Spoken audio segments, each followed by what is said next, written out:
And we're back with another episode of the Lakers Fast Break podcast. It's Gerald Glassford coming right back at you here from Lakers Fast Break. Bob Culture Cosmos, Inside Sports Fantasy Football, and Game Source. We truly appreciate everyone out there listening to all of our shows. And if you can, please give us that 5-star review wherever you get your podcasts. Plus, if you can like, share, subscribe, follow, or do whatever it is that you can to support us right here at the Lakers Fast Break. Pop Culture Cosmos, Game Source, Inside Sports Fantasy Football. Of course, the great folks right there for you at LakersBall.com. Go ahead and join Joe Soro today, wherever you can, at LakersBall.com as Ox1947. Plus also as well, the great folks at Lakerholics.com, and best wishes to, of course, our good friend Laker Tom. Hope he's getting well soon. You can find him still writing right there for you. The number of blogs, that's the Lakers' #1 blogger that's out there at Lakerholics.com, plus our good friend Jamie Sweet at his 5 Things articles right there at Lakerholics.com, plus also our good friends available now at the Hoop Heads Podcast Network. Our good friend also as well, YouTube's John McCallion. Big shout out to John McCallion. If you can go ahead and support him on his channel, John McCallion, by giving him a like and also a subscribe right there on YouTube. And if you can support all that, plus if you want your lawn transformed, I know it's real soggy and wet out there in Southern California right now, but if you want your lawn transformed into something much more beautiful and actually looks good, whether rain or shine, go ahead and talk to Joe today at Simblades, Simblades with a Y.com. And if you could do all of that, it is sincerely appreciated. Well, with the Lakers ending this, I guess, I don't know if you would call it disappointing road trip. It's about where I planned it. I said 3-3 on the road trip. I know Joe and Laker Tom had much higher prospects for the team, especially after the great start of this road trip. After the highs and lows of this road trip, the team headed into Michigan to go ahead where L-Rob is at. L-Rob was at the game against Detroit today, and Detroit, with the league's worst record, thought it would be a kind of a pushover, and it was at times for the Lakers leading in double digits by a good percentage of the game. Then, unfortunately, the ugly moments of the third quarter, as the NBA's worst third quarter team showed its ugly head again, as the Lakers gave up 41 points in the third quarter, almost gave up the lead, but still was able to do just enough, backed by sensational performances from LeBron and AD right there for you. Plus also as well, a clutch three-pointer by Austin Reeves and some solid play by Lonnie Walker IV.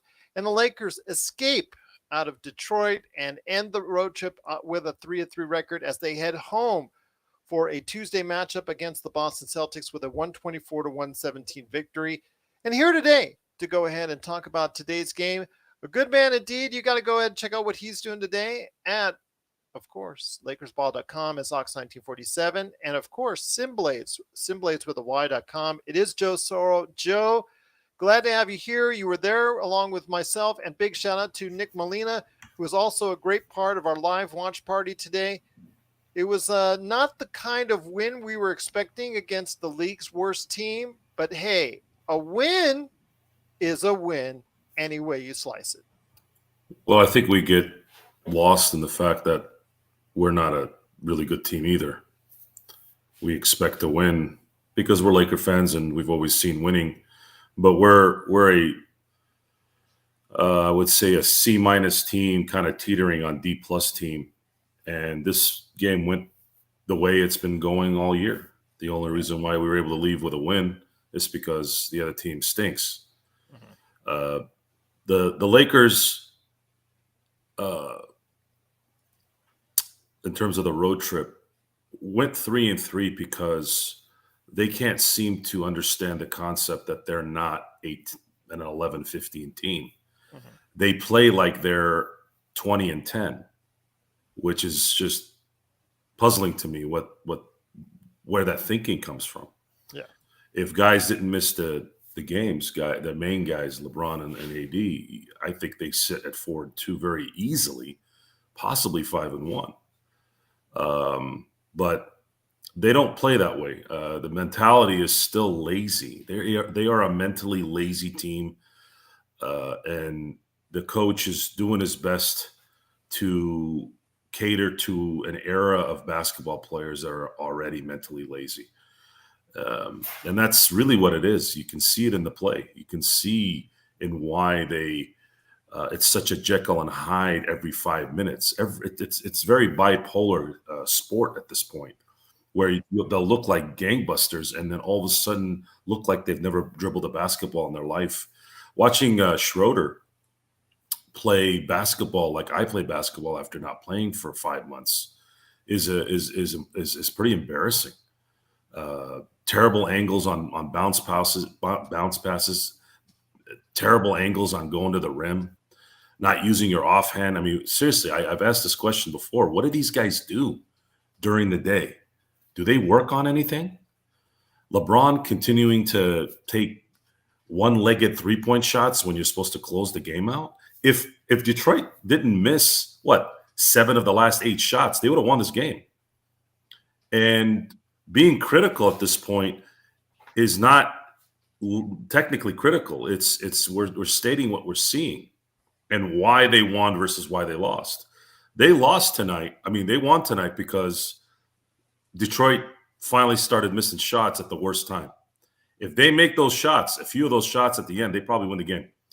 And that is who the Lakers are. They've been doing this all year. They've been doing it since December of last year. This has been a year that we've been watching this. Mhm. I will give Darvin Ham credit. If he had played Westbrook, like you said, G, I agree. They would not have won this game. So I think he did that really well tonight.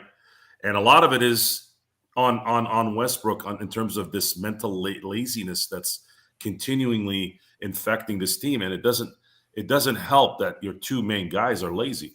AD wasn't lazy. I didn't see any laziness in him. I thought I was very satisfied with how we played. And that's kind of where I'm going with this from the last show is I think the Lakers really have to evaluate what they want this team to be with AD being where he is at the moment.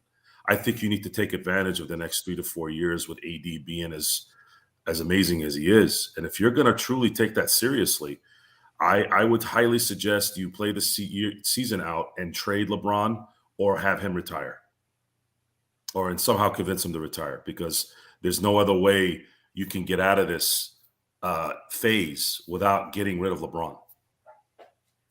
Well, again, it's a lot of issues for the Lakers. The reason why that Detroit was able to stay in the game was obviously not guarding the perimeter very well. As I mentioned, Bogdan Bogdanovic hitting 6 of 12 from three-pointer for the game, 38 points overall. 22 points of that came in the third quarter. It's again, the Lakers had another poor third quarter performance. Sadiq Bey was 4 of 7 from 3. Those guys were lighting it up from behind the arc, but also as well, the fact is that the Lakers are the second to last defensive rebounding team in the NBA. And like you mentioned, and I mentioned earlier as well, before you came on, that's with Anthony Davis leading the league in rebounds.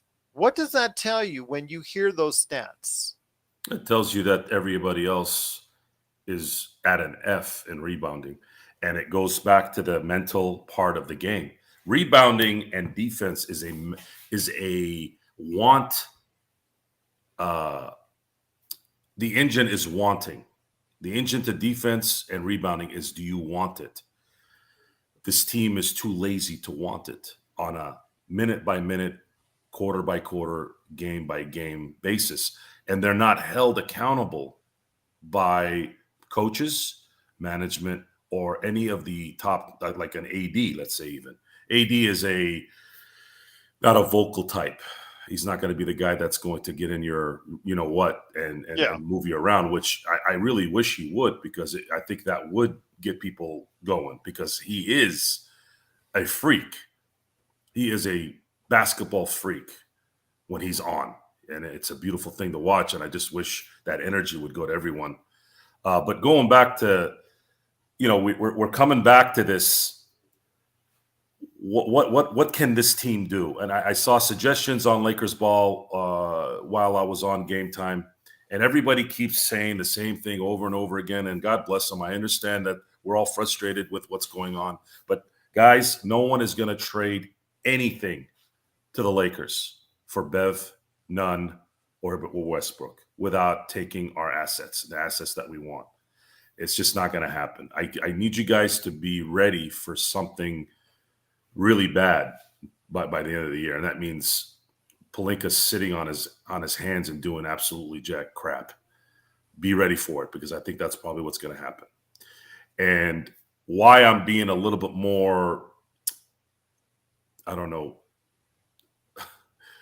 realistic in this is because I'm tired of the lazy basketball. It's like it's draining.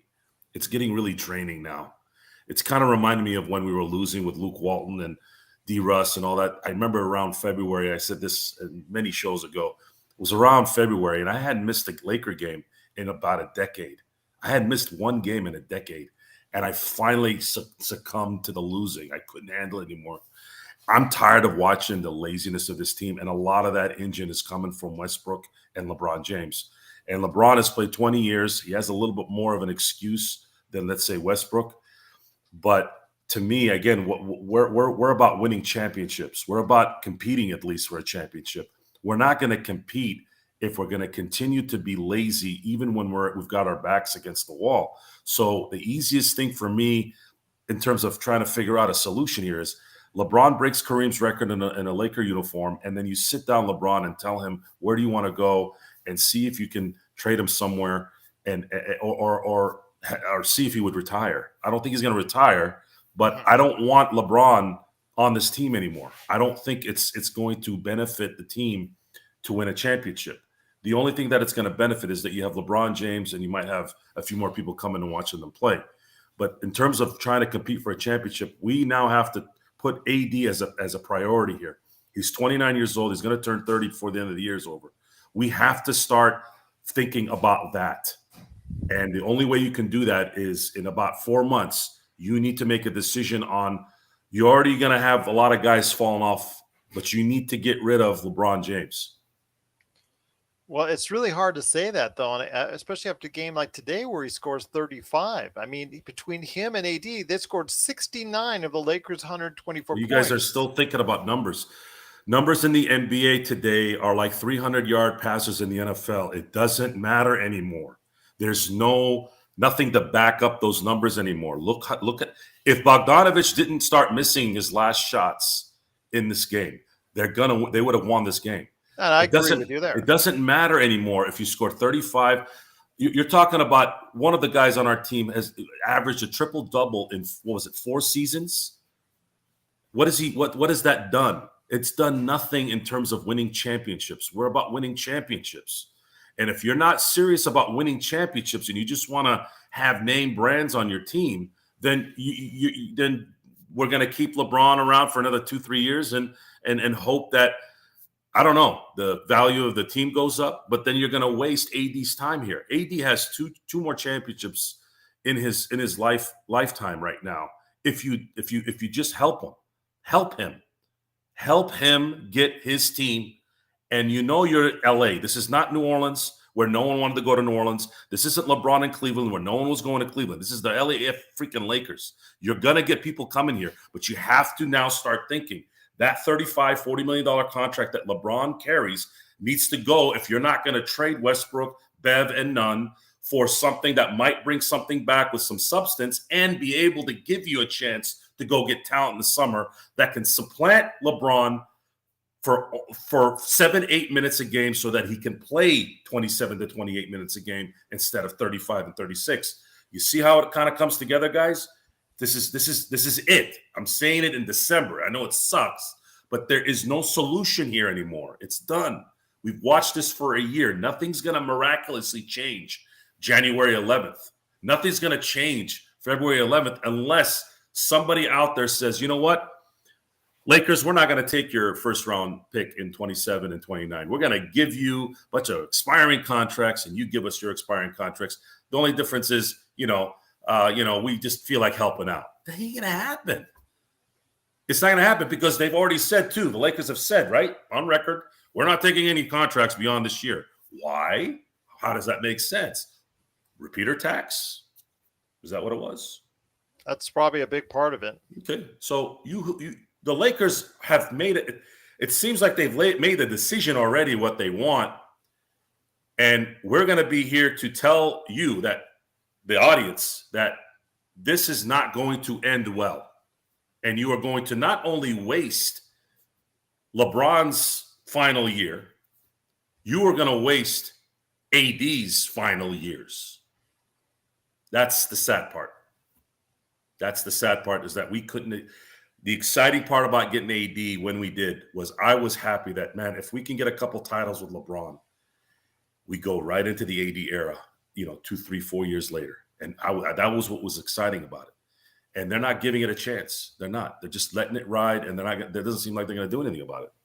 Well, LeBron can't actually go anywhere. I know, Hassan, you're saying that in the chat, but LeBron actually can't go anywhere as far as being traded. No. I'm not talking about trading. No, I know that. I'm talking about end of the year. They need to make a decision. Well, I know. I was just clarifying with the chat.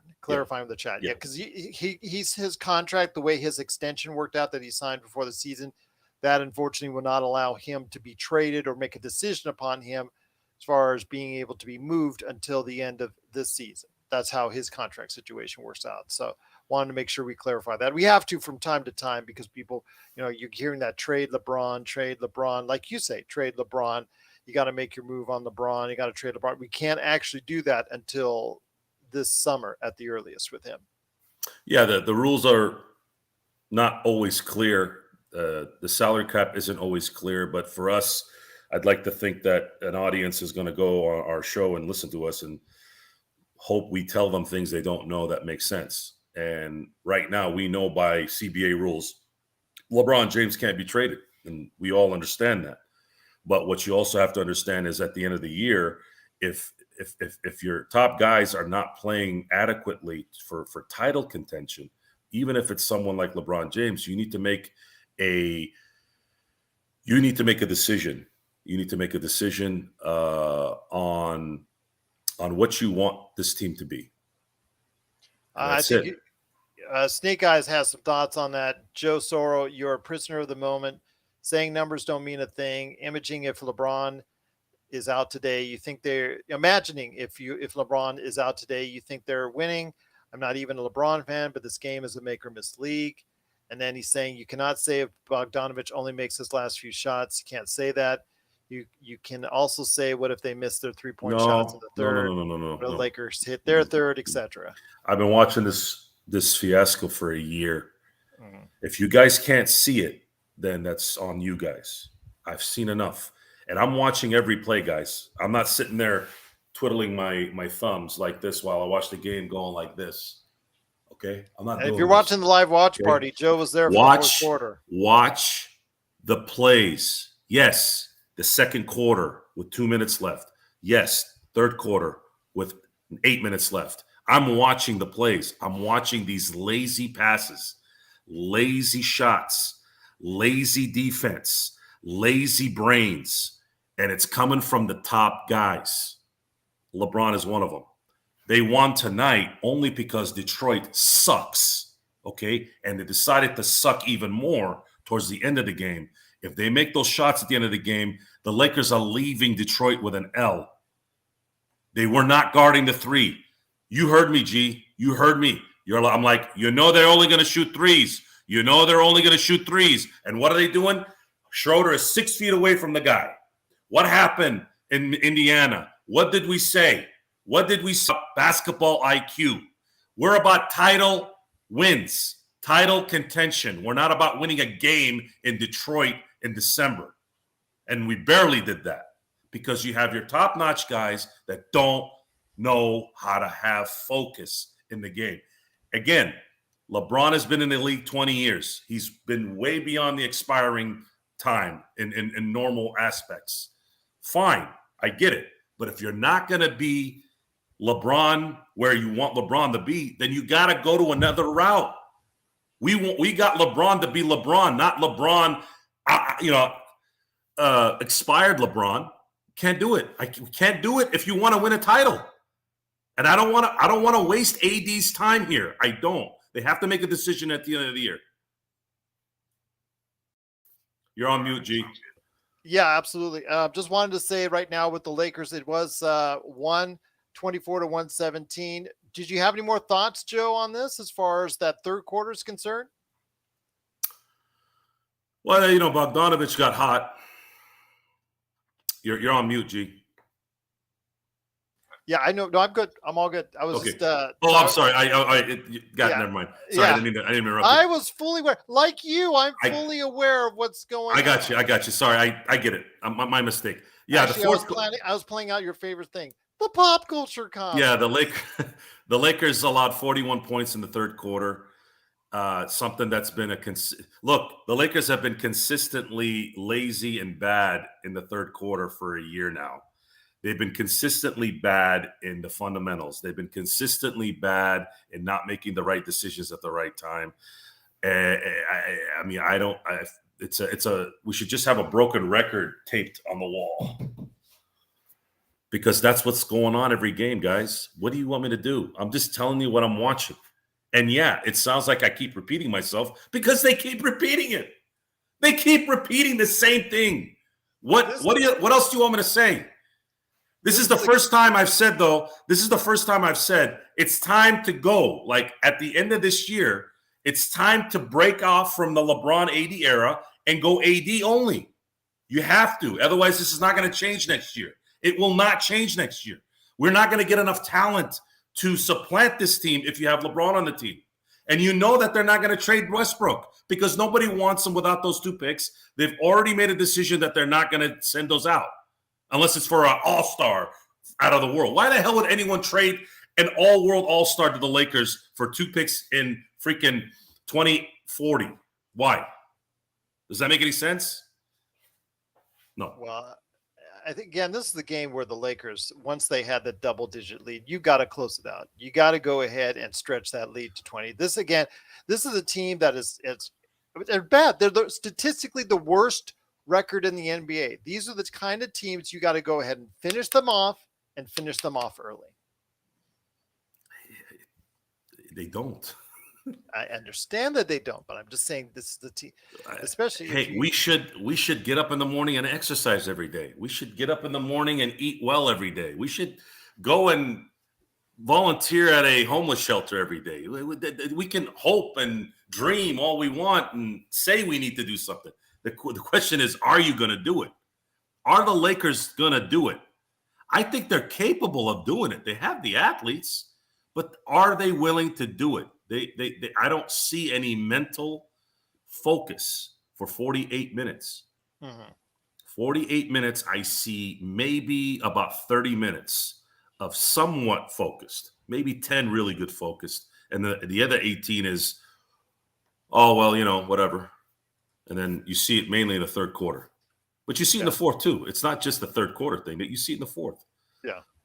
They get complacent and they get lazy. It's just what it is. It is what it is, but the Lakers were able to escape out of Detroit with a 124 to 117 victory. Once again, it's Joe Soro and me, Gerald Glassford, right here at the Lakers Fast Break. Before we head on out, my friend, I do want to cover what's coming up for the Lakers this week and a big showdown against the Boston Celtics. I was talking to Nick on our live Lakers watch party about how this is a time to get the Boston Celtics napping, on a back-to-back, because they play the Clippers on Monday and then they play the Lakers on Tuesday. Any chance the Lakers have it all when they come into the Crypto.com arena for the second time in a row against the Lakers? He's thinking about it. I'm trying to think, when was the last time they played a team and they had a lot of reason to win and they just annihilated them. I don't know if they have that in them. I'd have to see it. I've considered this a loss on the calendar, mm-hmm. especially when you have guards. Like, I know some people will argue that Jaylen Brown, those guys aren't guards, but mm-hmm. Let's say just perimeter play. Probably the easiest thing to say. Those guys are going to torch our guys.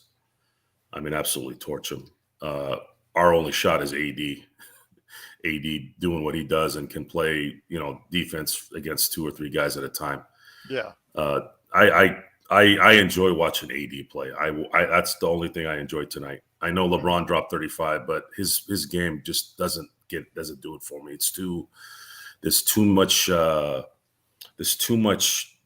brain shutdown in a 48-minute game with him, and it overweighs the good stuff. AD is the guy. AD for me is the very appealing watch, and unfortunately he can't play 48 minutes a game. But I'll take that win at least. And Austin Reeves, Austin Reeves didn't have a good game tonight, but Austin Reeves is pulling out every ounce of talent that he's getting out of himself, and he's using it. And that's all you can ask for. I just wish there were more guys that were like that. And even I know Gabriel didn't play tonight, but somebody like Gabriel kind of sort of did that this year. But he's what about Lonnie Walker tonight? Lonnie Walker started out really well, and then he 4 out of 6 from 3, 18 points. Yeah, he faded out though. He hit most of those shots at the beginning of the game, and then I felt like he went away. I will say, Z, if you're out there, we do know every time we say this on the watch party, but every time the Lakers throw out that extra guard lineup with the 4 guards out there and LeBron, or the 4 guards and AD, we always comment that somewhere Zangerstein is probably freaking out during that, because Darvin seems to love those 4 guard lineups, and it's just crazy that he keeps on doing it. But once again, the Lakers I think, have a chance to go ahead and pull the upset on a back-to-back. I think if they go ahead and get some kind of support for LeBron AD. The thing is, though, Boston is playing at a record pace, especially for a team that was not good offensively in the finals against the Golden State Warriors. They're now shooting and scoring better than anyone else. That's just absolutely blows my mind that they can go from one extreme to the other. Well, they're saying it's historic of all time, right? Right now. Yeah. But Golden State seems to be their kryptonite, and sometimes it's a matchup issue in the NBA. You just run into certain teams that match up very well with you, and you can't kind of work it out. Which, think about it, those guys are like mirrors, right? The Clay, Steph, Jalen, and so now they're not so focused on offense. They have to play defense. They have to make sure Curry or Clay don't go off or even pull to some degree. So the energy's not all the way through on one side. You gotta play both sides. And Tatum, I think the reason why Boston, has come out so relentless is Tatum has something to prove. He likely cost the Celtics a title last year by not playing well. And that has to burn, because he didn't play well at all. Had he just played normal, they probably win. And that has to be frustrating, because he was just bad, especially after game 3. And this is his way to say, you know what? I improved my game during the summer. I'm going to focus on this. And I'd say the guys, if they weren't wearing those jerseys, I would be rooting for Boston. I would be rooting for Tatum and Jaylen Brown, because I think those guys are some of the few guys. Tatum, to some degree, now that he's kind of got something to prove even more. Jaylen Brown's always had a dog in him. Jimmy Butler's got the dog in him. I think if people left Zion Williamson alone, he'd have that dog in him. I think they're trying to, that whole 360 dunk that he did, and everybody got all butthurt. What a surprise. It was Phoenix, the 2 biggest whining little girls in the NBA, Chris Paul and Devin Booker, whining. Monty Williams should have set those 2 chumps down and said, listen, you just got your butt whipped, so take that dunk and stop whining.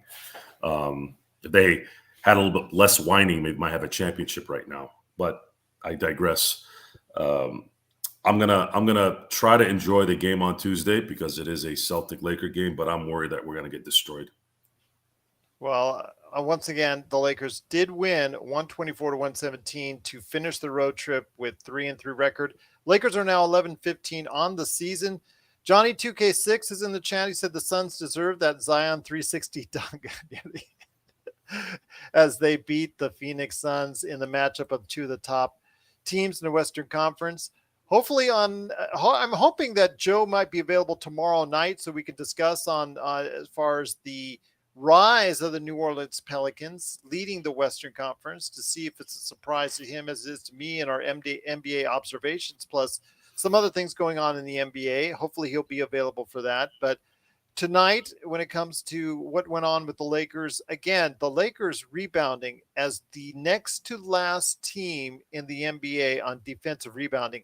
That to me is atrocious. Like you said, and like I said, with LeBron, with AD leading the league in rebounding. Boy, It's just awful. That's an awful stat. it's.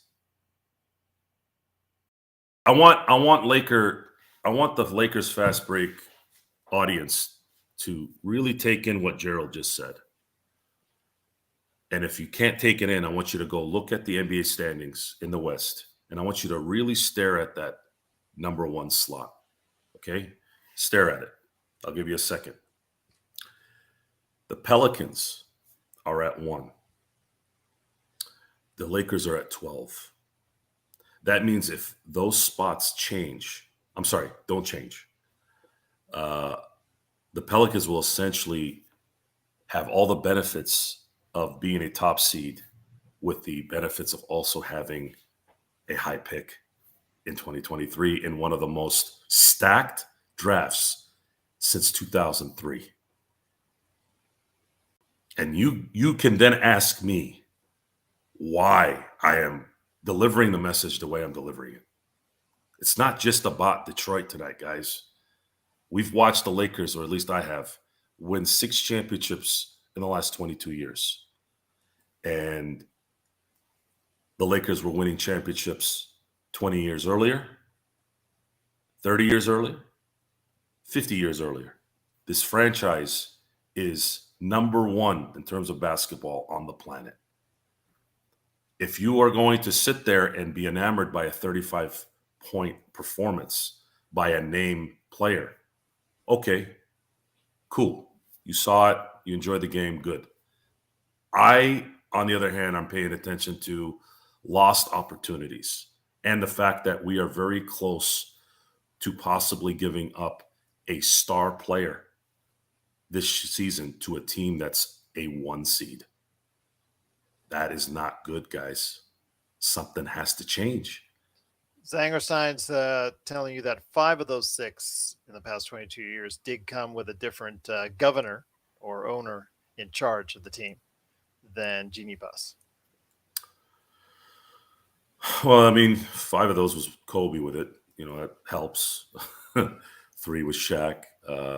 2 with Powell. I get it. I'm not really thinking too much about, the dead time in the 2010s. I don't want to get into that. I'm talking about now. I think I'm tired of talking about the past, really, in a lot of ways. Let's focus on now. And right now, we're a 12 seed, and the 1 seed at the moment is the team that's going to be holding our draft pick. So the Lakers, LeBron, AD, especially AD. LeBron might not care because he's LeBron. He doesn't care about anybody but himself. But AD, I would like to think AD, if he plans to retire a Laker and hopefully compete before his career is over, I would like to think he wouldn't want to be in this position where a possible number 2 for him would be lost in this draft. But does anybody think that way? Am I the only one that thinks that way? Am I being obtuse? Zangerstein says they value role players back then, Joe. I always wanted to use that line. I just never knew when I could use it. You can always use it here, right here at the Lakers Fast Break, because we got the smartest and best Lakers fans out there. The audience that's out there, especially the Lakers chat room, the best Lakers chat room that's out there is right here at the Lakers Fast Break. Truly appreciated. Joe, I will say, though, before we head on out, I wanted something to talk to you before we head out, as we're like around the 11th, just before the 15th deadline. And I know the trade talk will start heating up. Laker Tom, even though he is under the weather, he is still at Laker Tom on Twitter, giving out those wonderful trade proposals, which is getting Twitter always up in an uproar, saying you're crazy, you're on too much NyQuil, whatever. I will say, Though it is a good win, Derek. We did escape. Any win is a good win as long as we win. But the thing is, it was kind of ugly, especially the fact we're against the last place team in the NBA, which was not actually something you want to go ahead and say you're proud of. Just escaping out of there, you should have closed this team out. But before we head on out, I do want to ask you this, Joe. When it comes to the rest of the month and how they can finish up, right now they're 11-15. Right now, they're 2 games out of the play-in. So they are within reach. I remember we talked about there were 4 games. There were only 4 games out of the play-in. They were only 3.5 games out. They were only 3 games out. Now they've actually made up a game and a half since my latest conversation on them as far as making the play-in. So that's essentially 10th place right now. Where do you see them ending up at the end of this month? And no one chip challenge is included in this perception. Well, they have 10 games left. If I had to be optimistic, they finish 5-5. Mm-hmm. So that would put them at 16-20. Yes. Yeah, 16-20 to end the 22 season, half season of the 23 season. I think they could be 17-19. I looked at the schedule. I could see possibly a 17-19 out of it. Yeah. Would like to make up some ground here, win some games they're not supposed to win, i.e. Phoenix. When's the last time they won in Phoenix? I'd like to see a win there at some point. Well, they're lost 4 in a row in Phoenix, so maybe. Yeah. And there's some favorable teams, but we're not a good team either. So saying that these are favorable, I don't know what that means anymore. We're getting that at times, again, like back-to-back for Boston. Phoenix has lost 4 in a row. They're not playing as well. I'm going to commentate as the game goes on. If they have a dynamite game, I will say they had a dynamite game. But they're not having those games. They're just not. There's too much laziness on this team. By the way, Eddie says he'd rather have you negotiate than Pelinka for any an all trades out there. I appreciate that, Eddie. The without getting fried chicken angry again. In business, networking, and that is the moniker of the individual that was teasing Joe. The guy that called him a narcissist. And he had some validity there. That I could come off narcissistic. I could come off a little arrogant because you can. I never noticed. It's fun. It's fun. Shaq made a whole career of it, his whole life. So people love Shaq. Hopefully, maybe that'll happen to me. I don't know. What were we talking about? I told you. Well, we're talking about how the Lakers can. The negotiation thing. So Rob Pelinka, I don't know if he has any real tight relationships in the NBA from a general manager standpoint. In business, your relationships is what makes your business. It's probably the most important thing, because when you have somebody backing you up when you need something, that's where that becomes an asset. It doesn't look like anybody's backing anybody up in LA. Everybody kind of clowns LA. They clown the Lakers. Their own icon clowned on his own team, calling them backstabbers. Well, Zangerstein has a good point, because, as she has always indicated, there's a ton of guards. There's absolutely a ton of guards on the Lakers roster. The reason partially for that was maybe they were anticipating making a trade for Westbrook by now. No one's taking Westbrook on, is my assumption, is that no one's taking Westbrook on because the Lakers refused to give any draft assets. And that $47 million was not as attractive at the beginning of the season. Maybe I don't think it'll ever be attractive. Never know. To who? Who is going to change their mind in February? I want to know. Well, let's take a look at the standings right now. The Lakers did move into a tie with Oklahoma City Thunder for 12th place in the Western Conference. San Antonio's under the salary cap, so you're right. And Houston, same thing. Oklahoma City, the same thing. If Minnesota keeps on their downward progression, because after all the hype of getting Rudy Gobert, look at them. They're at 13-13, tied with the Dallas Mavericks for 10th in the Western Conference. Then you have Orlando, Charlotte, and Detroit. All those teams, those teams are not really hustling for the salary cap, because all those teams, I believe, are under. Maybe Detroit has kind of filled up with their trades during the offseason, but still they're in not too bad a position salary cap wise. It isn't until you get to the Chicago Bulls and the Washington Wizards, who are 11-14 and 11-16 respectively, the Miami Heat at 12-15. Those are the teams you could say that maybe you might want to think about trying to clear some cap space if you're going to be this bad. The issue, and I would say if Minnesota hadn't given up so many assets for Gobert, they might have pulled the trigger and realized that wouldn't work, or isn't working. Maybe trade Cat to the Lakers. I don't know about Cat, but I was thinking they would likely trade Gobert to get out of that mistake. But there's too much asset, and with Gobert again, I'm thinking for both sides, because they're gonna. I don't think Minnesota. I think Minnesota thinks they could get a better deal than just Westbrook and a couple. You realize Gobert will be 34, I think, and he'll be earning $40 to $50 million in the final year of his contract. What we want to pay attention to again, Gerald, is we need assets, right? You don't. That's not an asset. That's just an ass. Well, true. That's a good one. Not that he's an ass, but the contract is an ass. I hear you. But he would play real well next to AD. Although he isn't the most beloved individual in the NBA. He would play really well. I mean, he would play really well next to AD, and you would have that money. Joe. Don't do it's it, not. Joe. It's either that or nothing. See this? See this? I would much rather take Cat. Cat at least can. Cat would not be traded, though. They wouldn't trade Cat for just Westbrook and 2 picks.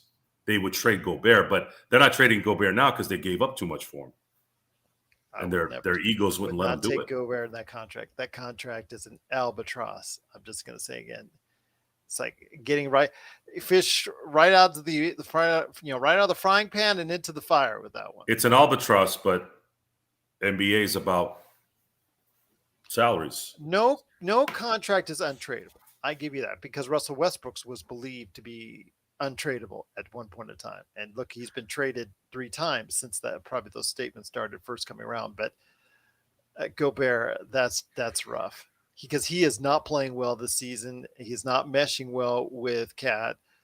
For me, again, I would make the call for Cat, because I think Cat would go also great alongside his Kentucky fellow alumni in Anthony Davis. I think that would be a killer front line, personally, but that's just me saying that, because Cat is also struggling this season as well. Well, it seems like the whole team's struggling. Yep. You have Anthony Edwards, who's supposed to take the next step. Yep. And we said this during the summer. If Anthony Edwards does what he did in the playoffs, if that translated to the next season, then it might be a great trade, because no one's going to Minnesota. No one. So they had to make a move to get somebody else. They gave up a little too much, but they got somebody over there to hopefully be the defensive presence and let Anthony and Cat do their thing. The problem is, Cat said it best. He's too busy eating Popeyes. You're right on that one, Z, on your assessment as well. Once again, the Lakers do finish up the road trip with 3-3 record as they beat the Detroit Pistons 124-117. I'm saying that the Lakers can finish 17-19 before the end of the month. I'm not predicting a break even yet for the Lakers, but if they get to 17-19, or even, 17-19. If LeBron and AD play. If LeBron and AD play all 10, 18-18 does not seem unrealistic. If they play all 10, I'm very confident they'd finish 6-4 at the very least. Very confident. But what this last week told me, is that they are not healthy enough to play consistent ball for the next 3 months. Mm-hmm. They're going to have to miss a game here, miss a game there, and anytime those guys are out, it's toast. Yeah. It's over. And that's it.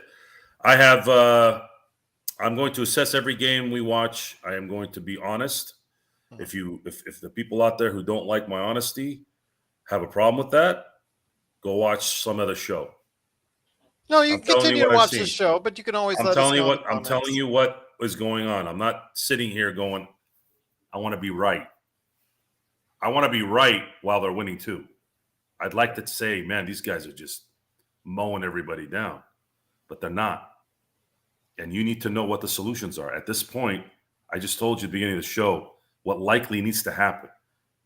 Bill Walsh, Bill Belichick, the greatest coaches of all time, used to say, it's better to get rid of a player a year early than a year late.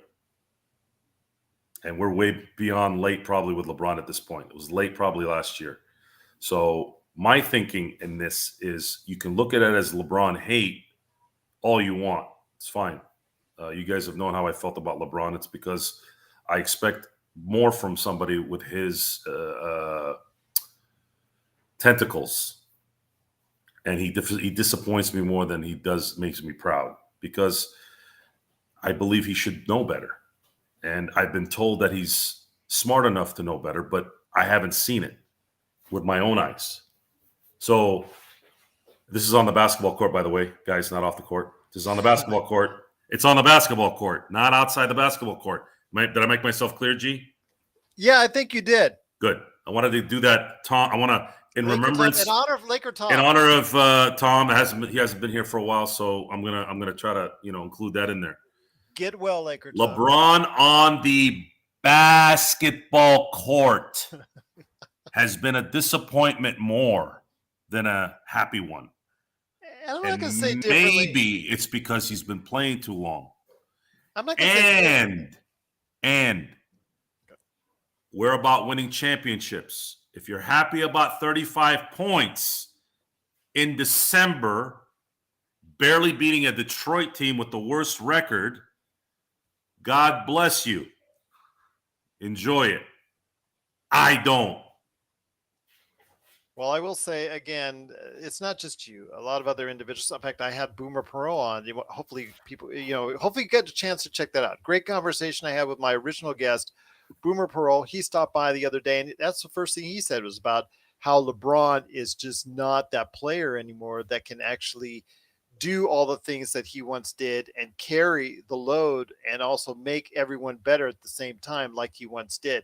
He is now a player that can give you every now and then the kind of games that he gave today, but it's still overall, it was just barely enough to get the Lakers over the hump today.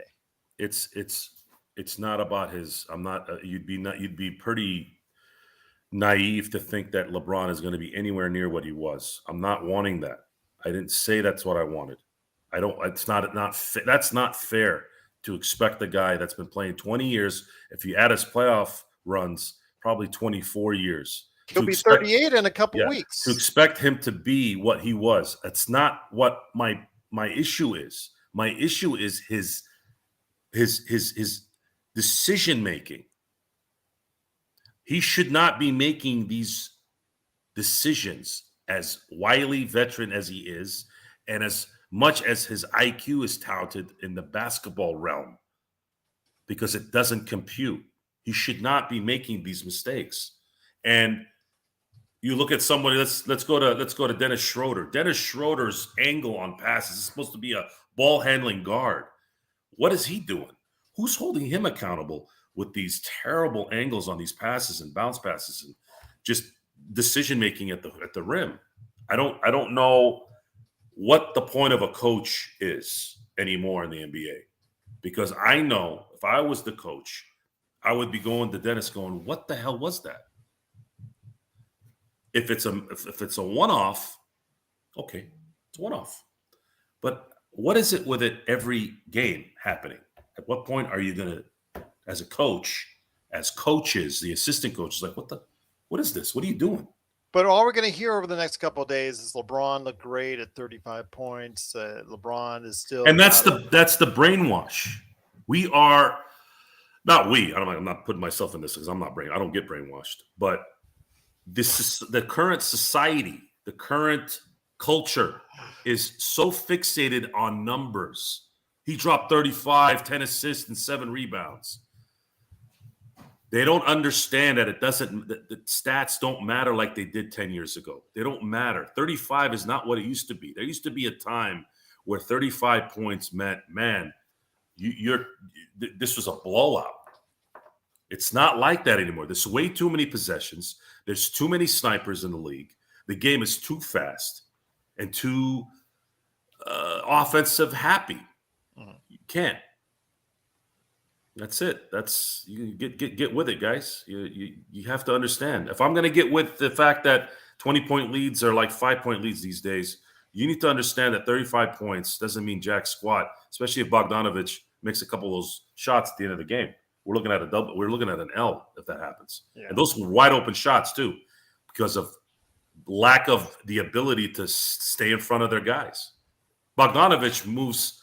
I move faster than him running backwards, and you guys couldn't stay in front of him. So you tell me.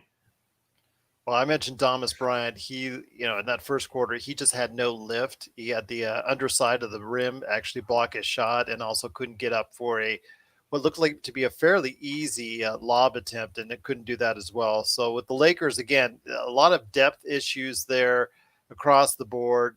Just really kind of disappointing that the Lakers, especially when they need games like this where they can really finish out strong, but because they don't have the depth, simply can't get it done. But still was able to go ahead with the 35 by LeBron and also a strong 34 from AD. Really strong games from both those two, especially from AD. 34 points, 15 rebounds, 7 assists, and a block shot, playing like a true MVP candidate. If only the team was a little bit better, but we'll see what happens. It was a 124-117 victory to bring the Lakers to 11-15. And we'll be back on Tuesday for sure for the live watch party starting at 7:30 p.m. against the Celtics. And of course, us late night as far as the post game is concerned. John says you're such a boomer. So he just wanted to pass that along because he's just sending his love out to you, Joe. So before we headed out, wanted to make sure that was expressed. Should have won the game on Friday. I agree with you, John. Should have won the game on Friday. No excuses. Just got to hit a free throw. Simply just got to hit a free throw. But Joe, I think we're going to go ahead and shut it down here in a minute. But any last thoughts on the way out? Yes, the 5 Foundations of Contentment by John Michaelin.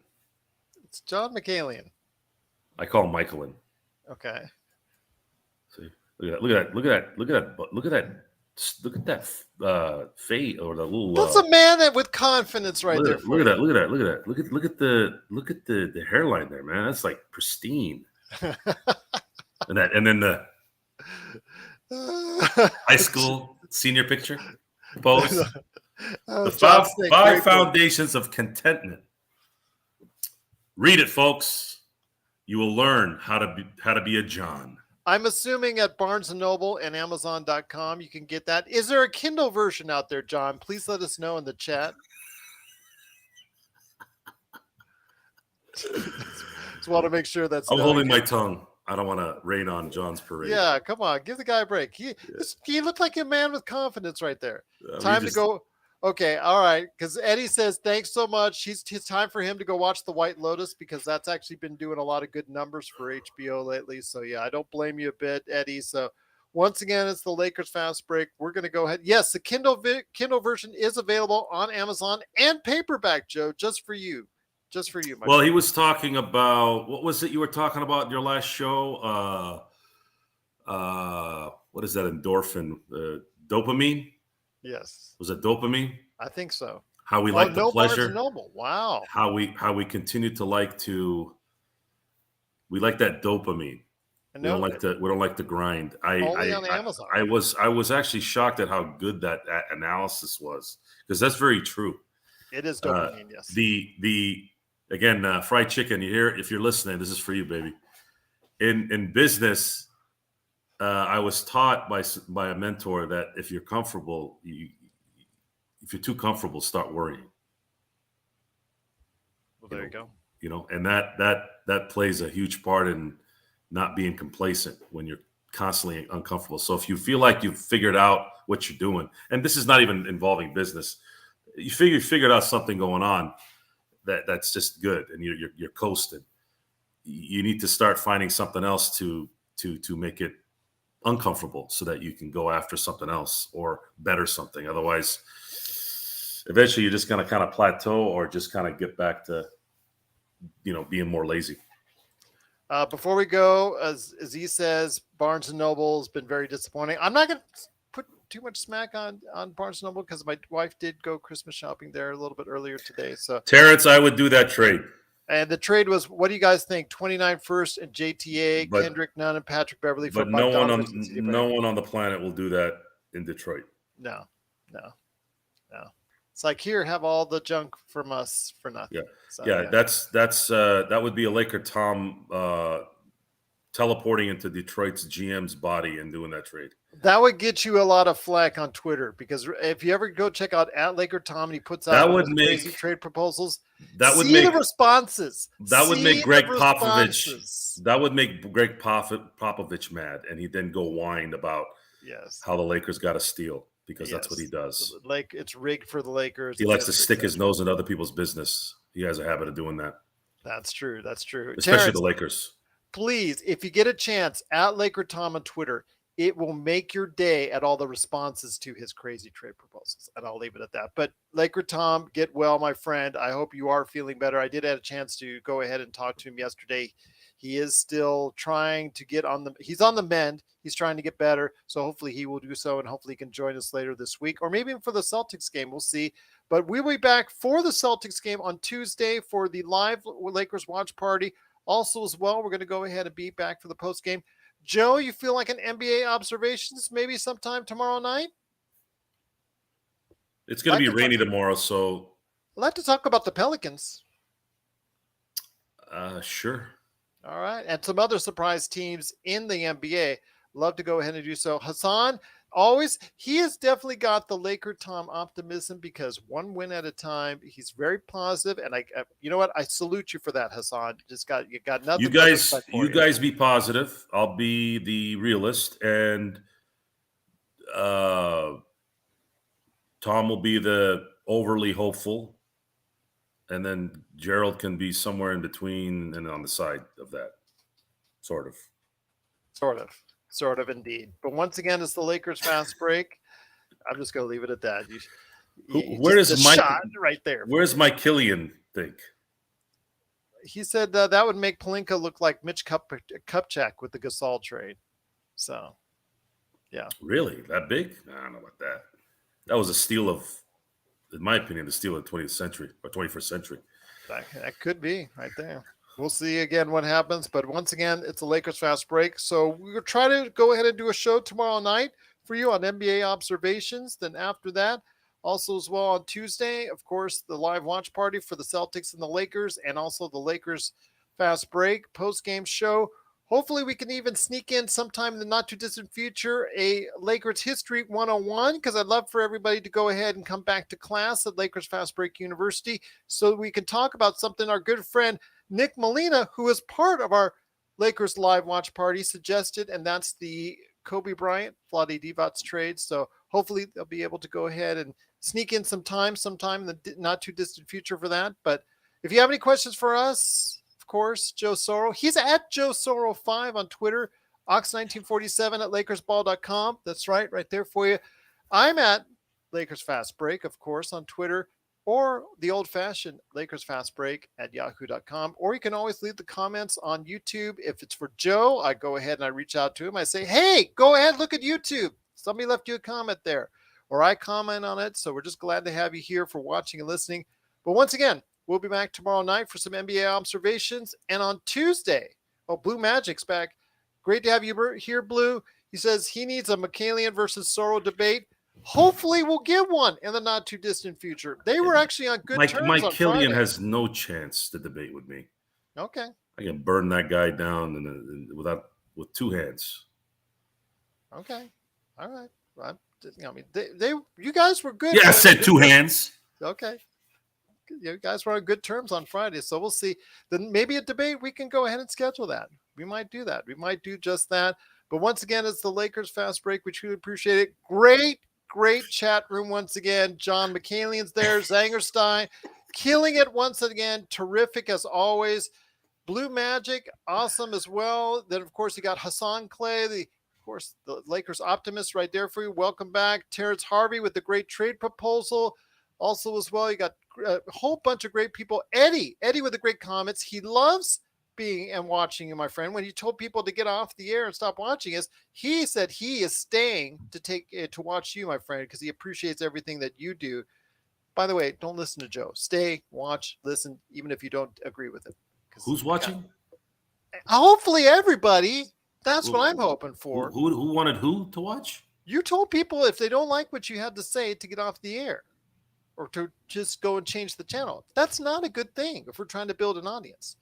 Johnny 2K6 was awesome as well. It's sort of a reverse psychology thing, by the way. Okay. I'm hoping that's correct. I'm hoping that's what you meant. But Octavio letting him know the final score was 124 to 117. Truly, again, appreciate everyone out there in the chat. The world's best Lakers chat room is right here at the Lakers Fast Break. But we'll definitely see what's going on with another great Lakers Fast Break on Monday with NBA observations. And, of course, Tuesday against the Celtics, the live watch party, and, of course, the post games, which are always fun because it's Joe and I and everybody else here, the whole gang. Petting my cat. Oh, last minute, petting my cat. Let's get a 2 versus 1 going with Jordan Brown and Kenneth Stone versus Joe Soro. Not too bad. Handicap match? Yeah, handicap. In the cage. I am here because of you, the audience. Okay. I'm serious. I'm not joking. I'm here because of the audience too. Yeah, so you I'm give not the here for people my health. you give the audience what they want. We're trying to do just that. And hopefully the audience will get bigger. Like the videos, subscribe to us if you can. Please do whatever you can. If you see a Lakers fan out there and they haven't heard of us yet, please go ahead and just tell them about us. Tell them to give us a chance, because whether they like Joe or whether they hate Joe, whether they like me or hate me, or like Laker Tom or hate Laker Tom, they usually have a tendency to go ahead and at least talk about this. And that's all I can ask. If you could talk about us, listen to us, watch us, we truly appreciate it. And we'll see you on Monday for another great episode of Lakers Fast Break coming up right at you. Of course, everything right here at the Lakers Fast Break podcast. Thank you so much for everybody for watching and listening. Chat room, you killed it again. Everybody have a great evening.